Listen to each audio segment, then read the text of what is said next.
Hello, little owl. Today I'm going to share with you one of my favorite books by one of my favorite authors. The author is Oliver Jeffers, and the book is called This Moose Belongs to Me.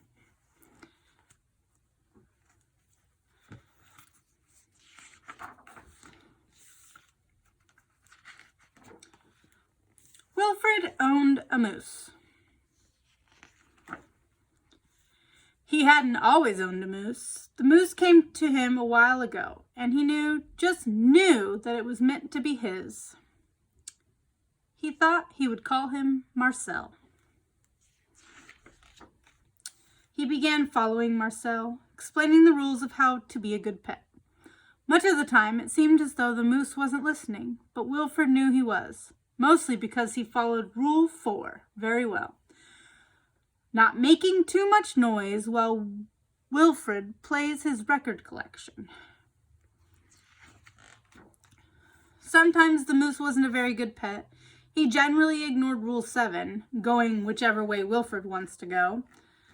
The moose had a very good sense of direction, and Wilfred did not. And because the moose was particularly poor on Rule 7, subsection B, maintaining a certain proximity to home, Wilfred quickly learned to bring some string along their outings so he could find his way back again. Sometimes the moose was an excellent pet. He had no trouble with Rule 11, providing shelter from the rain, or Rule 16, knocking down things that are out of Wilfred's reach. One day, as Wilfred discussed their plans for the upcoming year on a particularly long walk, he made a terrible discovery. Someone else thought she owned the moose. "Rodrigo, you're back!" Wilfred was dumbstruck. This moose was Marcel, not Rodrigo. The old lady was mistaken, and Wilfred thought it only proper that he correct her. "This moose belongs to me," he exclaimed.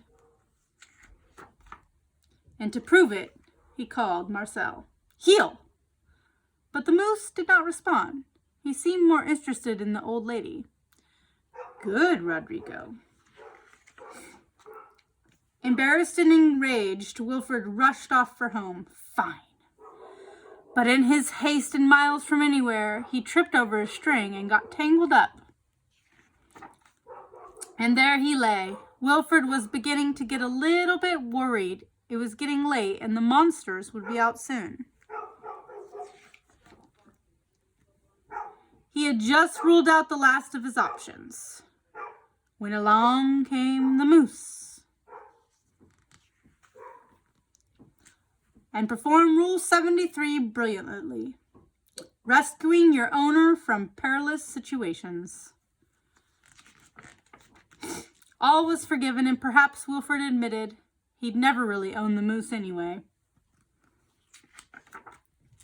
With that in mind, he and the moose reached a compromise. The moose would agree to all of Wilfred's rules whenever it suited him. "Dominic, you're back, and you brought me an apple." The end. I hope you enjoyed that book as much as I did. Till next time.